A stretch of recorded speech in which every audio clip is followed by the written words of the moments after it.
Hey guys, it's Melanie. Welcome back. I hope you're having a great day. I am so excited to share this update with all of you because this has been such a journey for me over the last few years. If you are new around here, I actually have an entire Perimenopause Journey playlist. You can find that on my main channel page.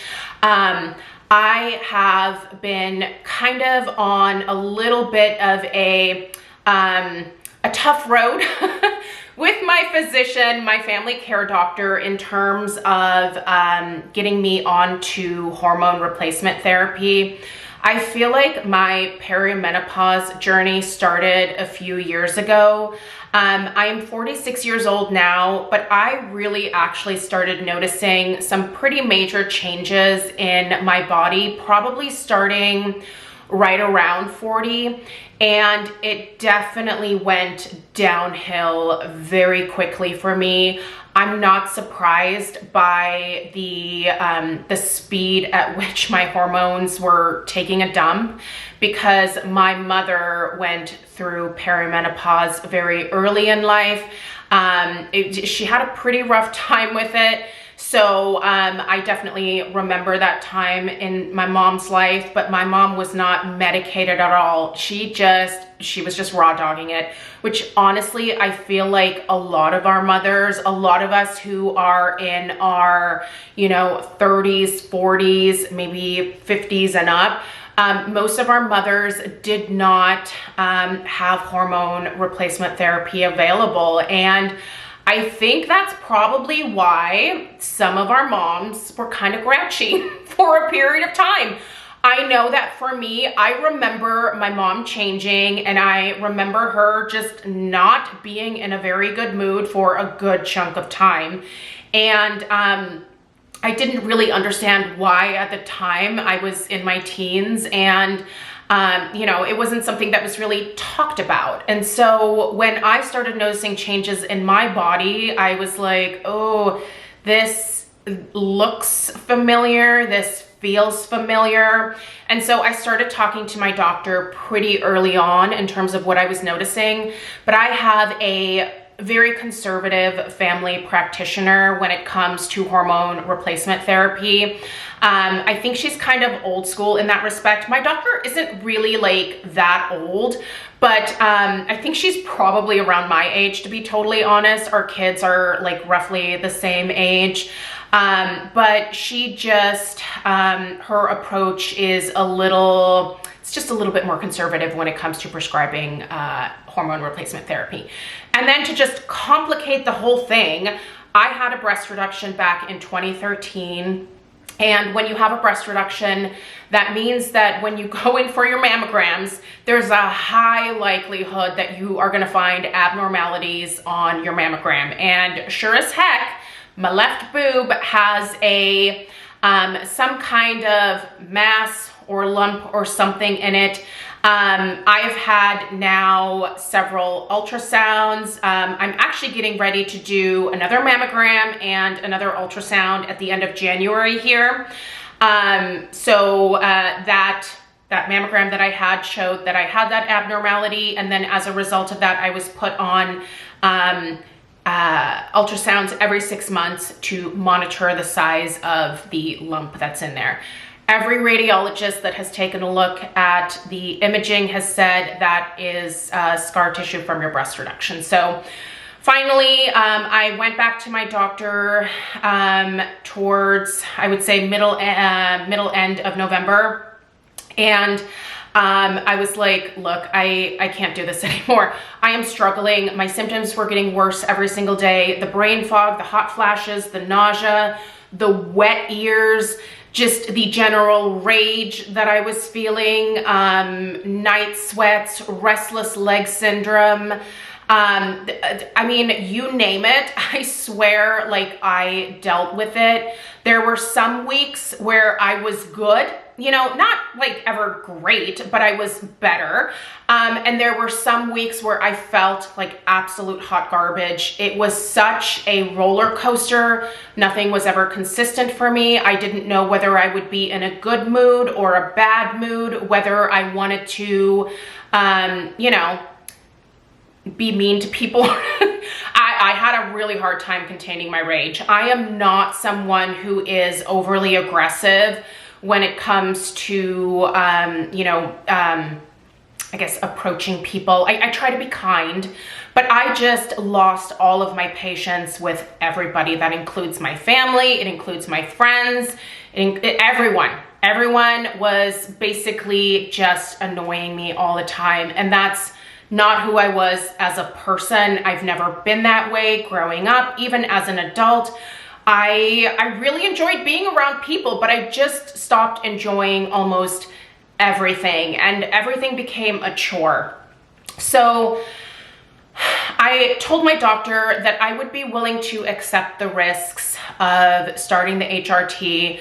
I promised her that I would continue with the second year of ultrasounds, which is why I'm going to the one at the end of January. She was like, okay, listen, I'll prescribe it to you, but you know, do know that we are gonna have to continue to monitor you. And in order for me to renew this prescription for you every single year, we're gonna have to require the ongoing mammograms. And I was like, that's fine. Whatever you need me to do, I will do it. So I started my very first round of HRT. I'm taking progesterone. I will put the dosages going across the screen here. I didn't bring them upstairs with me, so I don't remember what they are, but I'm taking progesterone, and then I have an estradiol patch. So I'm on the patch, not pellets or anything like that. And I started that at the beginning of December. So it has officially been a month. I change my, my estrogen patch every Monday. So this past Monday was my 1 month mark. And oh my gosh, you guys, the difference. I'm just, it is night and day. I almost feel like I want to start crying because I feel so much better. And I am also, just because I do still have those moments where I'm like, I am a little annoyed that I have felt like garbage now for years, when all it would have taken is to just start the hormone replacement therapy earlier, and I would have felt so much better like a couple of years ago. But I am a firm believer that like everything that comes at you in life is just a valuable learning lesson. I definitely learned a lot about myself over the last couple of years, how I deal with stress, how I manage my life in general, and how there are changes that I need to make. But you guys, it is a world of difference. Just a little boost of estrogen, just a little boost of progesterone. Let me tell you what has changed over the last month in terms of the physical stuff. I am now sleeping pretty much every single night. There were times where I would literally go for days, like 4 or 5. At one stretch, it was like 6 days of just maybe sleeping like an hour a night. You cannot function on 1 hour of sleep per evening. My brain was not getting rest. And then that just created this spiral of like not being able to think straight the next day. I had intense brain fog. I had the brain fog whether I slept or not, but it was definitely worse when I wasn't sleeping. I definitely was dealing with restless leg syndrome. It kind of annoyed Craig. There would be times where he would be like, can you please stop? And it would hit me mostly like right after getting into bed. He would literally have to ask me to stop like jiggling my legs in bed. I just felt like I had to do it. I don't have any restless leg syndrome anymore. I wake up in the morning and I'm ready to go. I'm not dragging ass. My alarm goes off and I get up because I actually slept the night before. What? That's so novel. It's great. I love sleeping. It's the best, you guys. Hot flashes. I've had one. I have had one hot flash over the course of this month, and it was very minor. They were rough for a while there, you guys. Like, I would soak through the back of my shirt. For whatever reason, it was mostly like affecting me on my back. Like, sweat would just pour down my back. I would be standing at work, and all of a sudden it was just like wet, just wet, gross, hated it. That was very unpleasant. Let's see, what else? The rage issues. I feel like I'm so much more easygoing again. Do people still annoy me? Yeah, I mean, listen, yeah, people annoy me, but I am able to kind of step back and think, is this like a me problem? And a lot of times it is. I just need to have more patience for other people. I have that patience now. So I feel like, honestly, my relationship with Stella has been better. I feel like my relationship with Craig, he's been very understanding. Like, what a patient man. I love my husband. He is so good to me. But, you know, he was definitely like, I'm really glad you started this medication. I can tell you're feeling better. I can tell you're not as snippy. You're not as short. You have a lot more patience. You just look like you feel better. And I do. In terms of like other physical things, I'm no longer nauseous. I did have one bout of nausea like this past month, but it was kind of early on when I was starting the HRT. I think that was maybe my body adjusting, but no nausea. I dealt with bouts of nausea constantly. They would hit me out of the blue. I would be standing at work, and all of a sudden it would just be like, oh, I want to hurl. It would come out of nowhere. It would last a couple of minutes, and then it would go away. And then I would be fine, maybe for the rest of the day, maybe just for a few hours, might come back. My ears, listen, my ears are not nearly as wet. This is like a weird thing that I've talked to one other person who also said she experienced like wet ears. I just feel like there is like water, or I felt like there was water in my ears all the time. They just felt gooey for some reason. That has diminished significantly. I don't know what about my hormones could have caused that, but it was a thing. I was getting raging ear infections like every 6 months for a couple of years. I had never once in my life, even when I was a baby or a toddler, I had never dealt with an ear infection before until the last couple of years, and they were brutal. I had one ear infection that swelled up the side of my face to the point where I looked deformed. It was so bad. And none of the doctors had any real explanation as to why this was happening. Like, there wasn't anything else in my blood work that was, you know, causing the ear infections. Like, everything else looked normal. Other than my hormones were in major flux. I just overall feel so much better. The vast majority of my symptoms are either completely diminished or so much more manageable now. And I'm so happy, you guys. Now, here's the thing. Hormone replacement doesn't work for everybody. I didn't know whether this would work for me or not. This was kind of one of those like long shot, Hail Mary, just give it to me. I need something. And it worked. It happened to work for me, but you know, you're gonna have to see if this works for you. There are several different approaches to hormone replacement therapy. The one that I use is probably pretty typical in terms of the patches and the progesterone pill. But it worked, you guys. It worked. I'm so thankful. You know, I have a little bit of anxiety, obviously, going to my mammogram. I feel like anytime that you know, have an appointment where they're scanning things and you have to wait for results, that can lead to a little bit of anxiety. But I am confident that the HRT is doing my body so much good. And as long as my mammograms are coming back, you know, with that lump looking exactly the same, because everyone thinks it's scar tissue, then I'm going to continue to take the HRT until I am through the, you know, menopause years here. And after that, you know, I wean myself off, I guess. I mean, I don't know long-term what this is going to look like, obviously, but all I know is right now, I feel better. I feel healthier. You guys, I started working out. I had the energy to start working out. I haven't worked out consistently in a long time. And because of that, I have packed on a few pounds and it doesn't make me happy. I don't like looking in the mirror.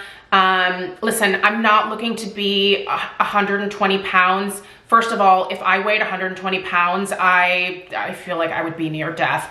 I am built like a brick house. I'm solid, I'm 5'7", I'm not petite, I have a very athletic body type, but I weigh probably, the last time that I went to this doctor's appointment, I think it was like 181 pounds.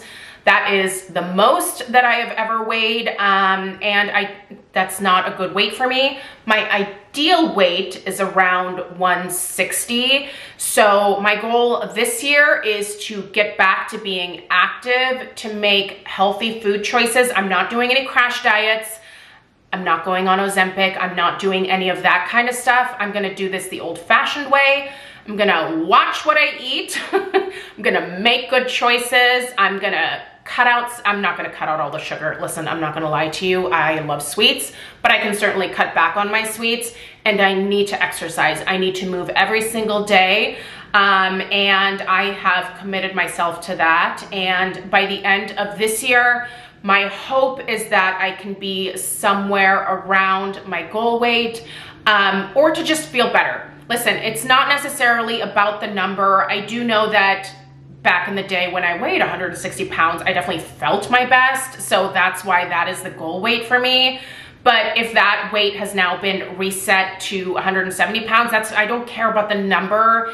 It is the way that I feel, and I need to get back to that feeling of being able to walk up the stairs without getting winded, to be able to lift heavy things, to do the things that I need to do at work. I have a very physically demanding job, and I have to be able to move around, and I gotta get in shape for that. So the wedding season will be here in no time. So my hope is that by the time that April and May rolls around and the wedding season starts to really ramp up, I'm a florist if you're new here. If once that really starts to ramp up, I need to be like ready to go in terms of having the energy to really get back into that. So, but I think I can get there. I have hope now, and that is really all that I wanted, was just the opportunity to try something, to have some hope, to hopefully see if this could be a game changer for me. And you guys, it was the game changer that I needed. So I'm not saying that this is the solution for you if you're struggling, but what I am saying is go talk to your physician, take the tests that you need to take, go get the mammograms, and if your doctor thinks it's safe for you to do so and they think it's appropriate, see if they will prescribe HRT. There are some different options out there. I went with the one that my doctor thought would be best for me based on my lifestyle. And I do think that just changing that patch once a week that's easy enough for me. I take the progesterone every single evening. I have an alarm set on my phone that goes off at 9 p.m. because progesterone really should ideally be taken in the evening. I tell you what, the first couple nights that I took that progesterone at 9 p.m., by 10 p.m. it was lights out. It was like a sleeping pill in a way. It just immediately like made me go to sleep, and it was restful, peaceful sleep. So I think that progesterone definitely has a lot to do with your sleep cycles. And for me, obviously my progesterone was a little bit off because, again, there were times where I just would not sleep for like 4, 5, 6 days at a time. And I'm really thankful that is behind me now. I'm just happier. I feel so much better. So I'm actually really excited to go back to work tomorrow. I feel like I can conquer the world. So Anyway, that's the update. I will update you guys when I get to the 3-month mark, and then I'll probably just do an update here and there a couple times a year. Unless you guys have questions or whatever, definitely let me know. But I feel better. I feel like I can do anything at this point. And if you are struggling, please go get help. Talk to your doctor. If your doctor doesn't listen, I know that can be frustrating. I know, but you can find a different physician.